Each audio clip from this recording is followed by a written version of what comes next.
UTL solar लावणार आणि सबसिडीही मिळवून देणार। पुढच्या 48 तासामध्ये अश्विनी वैष्णव यांच्यासह भाजपचे 2 निरीक्षक महाराष्ट्रामध्ये येणार। 29 तारखेला भाजपच्या आमदारांची नेता निवडीची बैठक। मुख्यमंत्री पदासाठी देवेंद्र फडणवीसांच्या नावावर दिल्लीमध्ये शिक्कामोर्तब। गृह मंत्रालय सुद्धा फडणवीसांकडेच राहणार, सूत्रांची माहिती। एकनाथ शिंदेंकडे नगरविकास खातं कायम, तर अजितदादांकडे पुन्हा अर्थ खातं जाणार, अशी सूत्रांची माहिती।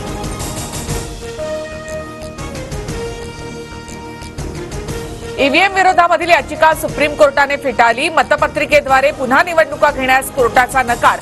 जिंकल्यावरच ईव्हीएम चांगलं वाटतं का, कोर्टानं याचिकाकर्त्यांना सुनावलं। इंडिया आघाडी ईव्हीएमच्या विरोधामध्ये मोहीम राबवणार। ईव्हीएम मोदी शहांच्या घरात ठेवा, आम्हाला मतपत्रिकांवरच मतदान हवं, काँग्रेस अध्यक्ष मल्लिकार्जुन खरगे यांची मागणी। ईव्हीएम संदर्भात आंदोलन उभारण्यावर ठाकरे गटाच्या बैठकीमध्ये चर्चा। महाविकास आघाडी ईव्हीएमच्या विरोधात आंदोलन उभारणार। उद्धव ठाकरे महाविकास आघाडीच्या नेत्यांशी चर्चा करून भूमिका घेणार, सूत्रांची माहिती।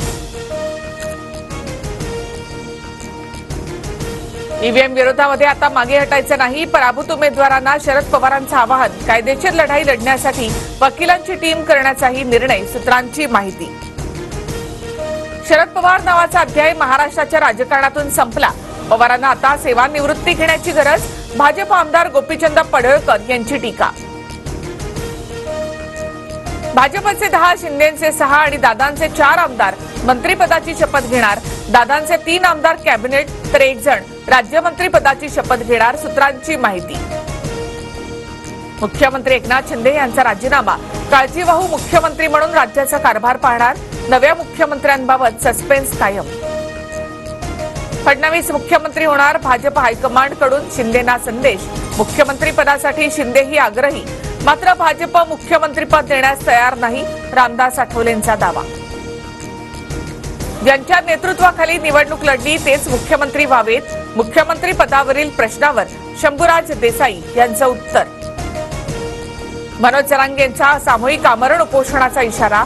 सरकार स्थापनेनंतर उपोषणाची तारीख जाहीर करणार, जरांगेंची घोषणा। राष्ट्रवादी पक्ष आणि चिन्हाबाबत सुप्रीम कोर्टातील सुनावणी पुढे ढकलली।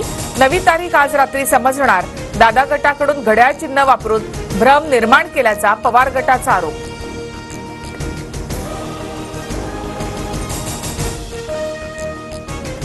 रश्मी शुक्ला पुन्हा पोलीस महासंचालकपदी। निवडणूक कालावधी संपल्यामुळे रश्मी शुक्ला पुन्हा पदावर कार्यरत।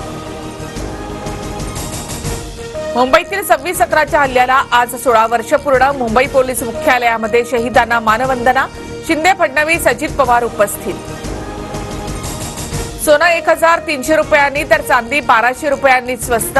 सोनं 77,600 रुपये प्रति तोळा तर चांदी 90,500 रुपये प्रति किलो। मुंबई गोवा महामार्गावरील कशेडी घाटामधील बोगदा वाहतुकीसाठी तात्पुरता बंद। मुंबई गोवा वाहतूक कशेडी घाट मार्गे वळवली। माडाच्या कोकण मंडळाचे सोडत लांबणीवर अर्ज विक्री स्वीकृतीला प्रतिसाद न मिळाल्यामुळे मुदतवाढ देण्याची नामुष्की। UTL सोलार लावणार आणि सबसिडीही मिळवून देणार।